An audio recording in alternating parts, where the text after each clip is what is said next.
according to the letter, this should be the place. Sorry, we don't serve the general public. I'm afraid you'll have to leave. Wait! We're not the general public. Well then, you must be a couple of wandering outlanders that snuck into the nation, judging by your attire. Are our clothes really so... what Paimon means to say is... The Yashiro Commission's seal. This must be from Mr. Toma. It seems there's more to you than meets the eye. In which case, welcome to the Komore Tea House, a safe haven for the Yashiro Commission. Well, that sounds more like it. Well, now that we're here, where's Toma? Paimon doesn't see him anywhere. Do you think he forgot his promise to meet us? Who forgot their promise? I was beginning to think you'd forgotten about me. What? Is that dog talking to us? Relax, no need to look so surprised. I take it this is the first time you've seen me in this form? Huh. So you didn't see anything like this when you were in Liyue Harbor? Now that you mention it, this does suddenly seem less out of the ordinary. Alright, I've had my fun. Hey! You're this close to getting an ugly nickname, mister! Well, I've had some time to kill, given that I've been waiting here for you for so long, as was the case in Rito. So I came up with this little fun greeting for when you arrived. But in all seriousness, I would like to apologize about that little test you went through earlier. Though it was quite necessary. It helped us determine whether or not to bring you before Miss Kamisato, and whether you had the courage to face the lightning alongside us. Don't think that Paimon's gonna forgive you just because you're getting all serious now. Sorry, did I overdo it? My apologies. Let me just say this. You've often found yourself skirting the rules from the very beginning, haven't you? Naturally, this is due to your unwavering and resolute determination. A long time ago, we had a friend who was much the same, but when the lightning struck... so you've heard of his story. His light still burns all the more brightly. Yes, of course. I will bring you to the Kamisato residence where the Yashiro Commission is located. But before that, there is one other place I was hoping you both would accompany me to. Oh? Where?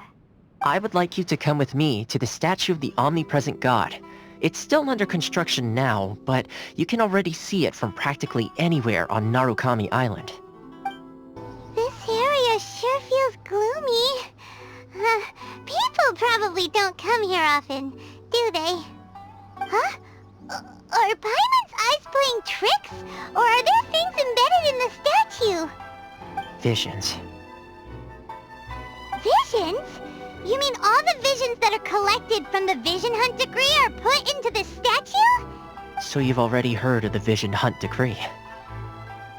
Before I try to explain, I should perhaps remind you first that Mondstadt is the city of freedom, and Liyue is the city of contracts. As for Inazuma, it's known as the Nation of Eternity. The Raiden Shogun is both the nation's most powerful ruler and its deity. The Eternity in question is her endless and unchanging will to rule over Inazuma. As such, she relies on the Tri-Commission to regulate the nation's affairs and the Sakoku Decree to limit the people's movement. The Shogun wishes to keep Inazuma in stasis, allowing the stream of time to flow from one end to the other without disturbing it for all time. Seems like every god has their own will. Of course, this is my own limited understanding. As for the reason behind the recent Vision Hunt Decree, perhaps the Shogun believes that visions grant people the power to change, and that her eternity doesn't allow for such instability to exist. Whatever the case, the fact is that the Raiden Shogun has dispatched the Tenryou Commission to scour the nation for visions, embedding each one in this statue. And this statue of the omnipresent god can be seen as Inazuma's symbol of eternity. But if that's the case, wouldn't you say that the Raiden Shogun is being... I don't know... selfish? Only outlanders such as yourselves would ever dare speak out so directly against the Raiden Shogun. And yet, I agree. The Vision Hunt Decree is something that simply should not exist. And Miss Kamisato has been committed to fighting it since the day it was announced.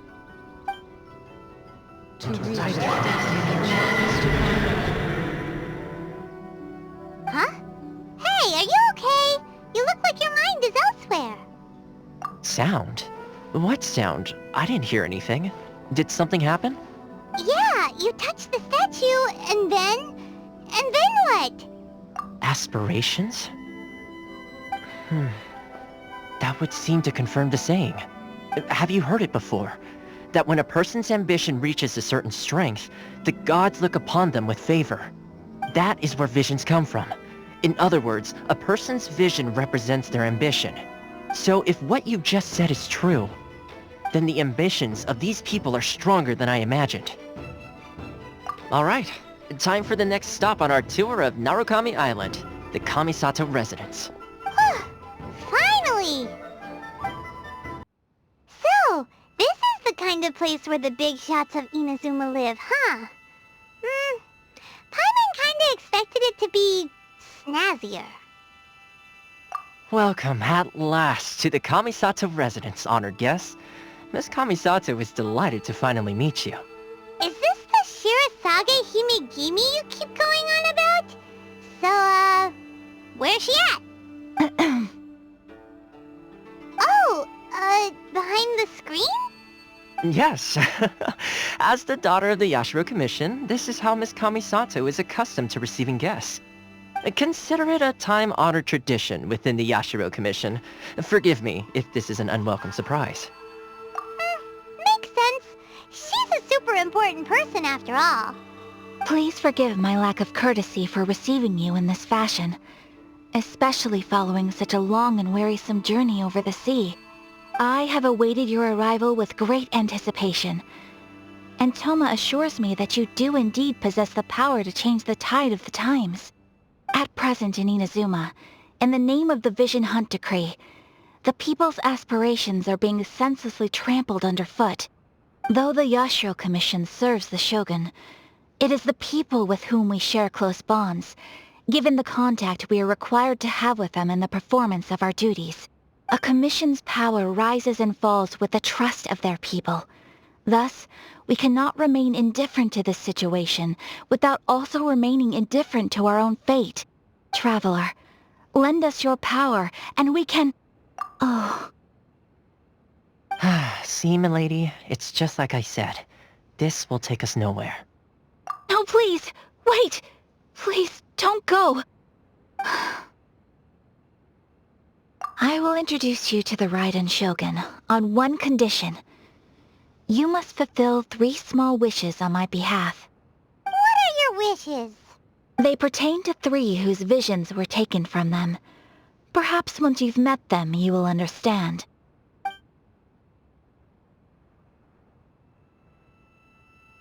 A warrior who guards a village, a former samurai who helped carry out the Vision Hunt Decree, and a swordmaster determined to become the best in the world. Does Paimon got that right?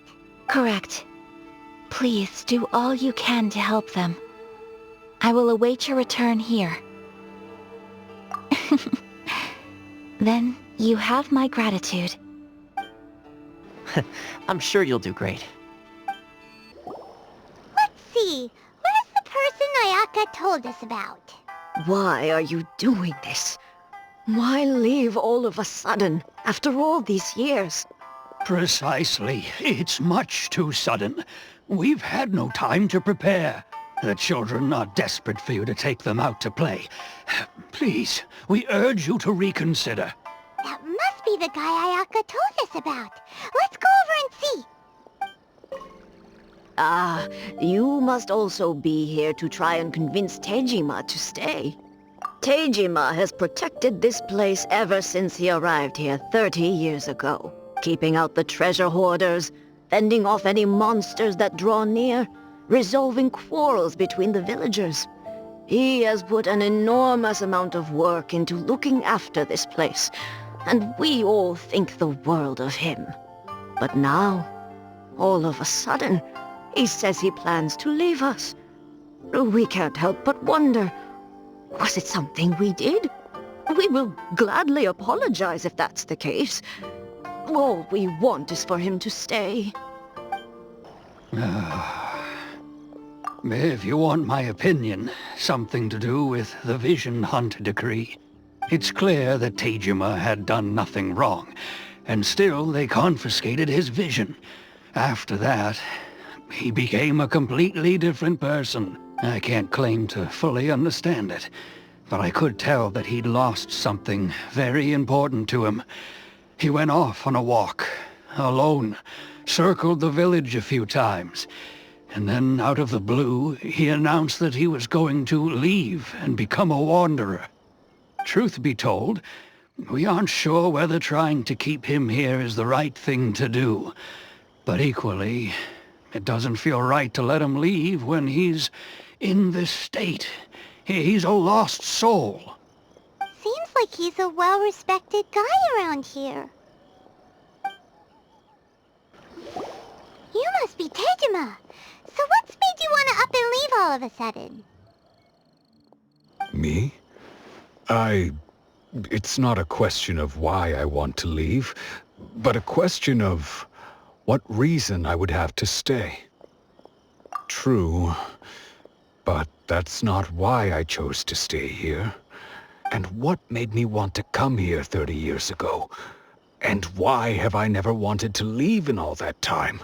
I don't have answers to those questions because I can't remember anymore. Ever since they took my vision away, it's like a slice of my memory is gone. In the past, I knew I wanted to stay here. But whatever resolve I had then, it's gone now.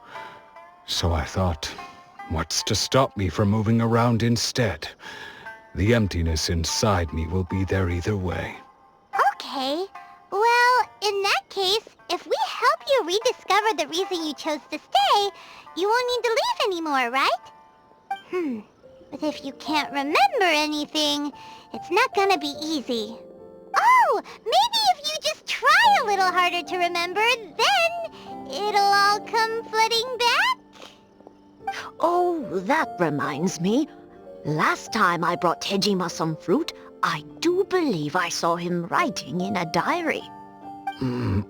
I keep a diary? If you say so. I honestly can't seem to remember. Oh, yes, you do. And what's more, I remember you saying at the time that you wanted to make a note of a few interesting things. Things which would prove very important at a later date. Perfect! So if we want to keep Tejima from leaving, we just need to find his diary. It must be around here somewhere. Let's take a look. If you don't mind, we will leave you to find the diary. We should head back to the village to inform the others of Tejima's situation. This looks like Tejima's diary, all right. Let's see what we have here. Today, the villagers and I got together to cook dry braised salted fish. I messed up and burned mine a little, so I had to pretend that it was black snakehead instead. Today, I helped rescue a kid who had fallen in the water. After I pulled him out, he told me that his best friend Bamboo was still in the water. I searched the water the whole afternoon before finding out that Bamboo was the name of his pet crab. I went kite flying today. The string broke, so I chased after it as fast as I could. I soon realized I was never going to get it back, so I just found somewhere to sit and watch as it flew away into the distance. Seems like your average diary of daily village life. Huh? Wait, there's more! I went to pray at the shrine again today and stayed there a while. The omamori you gave me has faded a little, but it is still my most treasured possession. Now that's the kind of info we're looking for. Time to pay a visit to the shrine. So this is the omamori Tejima wrote about. Interesting. Looking at the color and the design, Paimon would have thought it belonged to a child. But anyway, if he had this with him all the time, There's a chance some of his elemental energy remained on it. Do you think that it might come in handy? Here we are! This seems to be somewhere that Tejima visited a lot. The soil looks like it's been disturbed. Maybe Tejima buried something precious here. Something that kept him in the village all these years? Must be something pretty amazing if it made him stick around for 30 years. Let's dig it up and take a look. It looks like a letter. The paper's gone yellow. Must have been written a really long time ago. Konda Village. Sounds so familiar. Where is that place again? Huh. So the reason Tejima came here was to wait for someone. But he's been here for 30 years. Oh, guess they didn't show up in the end, huh? Well, let's go give Tejima his stuff back and take it from there. Well, I'll be. That's certainly my handwriting. And I guess the Omamorian letter belonged to me too. But I have no memory of anything that's written in this diary. Still, it's clear that I was waiting for someone here, and that I chose to wait for 30 years. Over the years, I must have made a note of anything interesting. Anything that I could share with her when we were finally reunited. And just look at all the things that did happen over the years. The time has flown by so quickly. 30 years feels like the blink of an eye. How could I have forgotten something so important to me?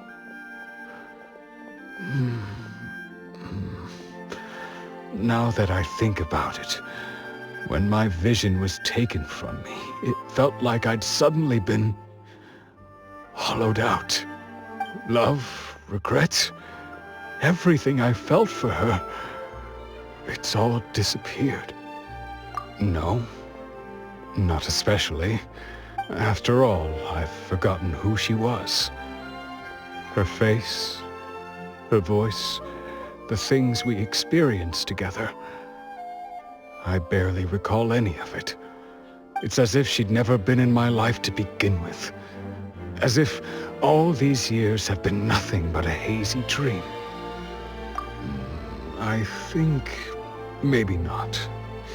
If this is something I waited most of my life for, I suppose I should carry on waiting. Although, what if she were to turn up eventually, only to find I didn't remember so much as her name? Wouldn't that be upsetting for her? When I think about it like that, I do feel a slight tinge of sadness in my heart. How curious. Why am I thinking like this when I don't even remember who she is? It's just like that feeling of emptiness, the feeling that something is missing. Thank you both for helping me reconnect with my reason for staying here. I shall remain here and keep waiting for her. Tejima seems to be dealing okay, but still, it makes Paimon really sad. Seems it's just like Ayaka and Toma were saying. If you lose your vision, you lose all your hopes and dreams too. That certainly explains the state Tejima was in earlier. At least we were able to help him, weren't we? Well, let's go find the next person.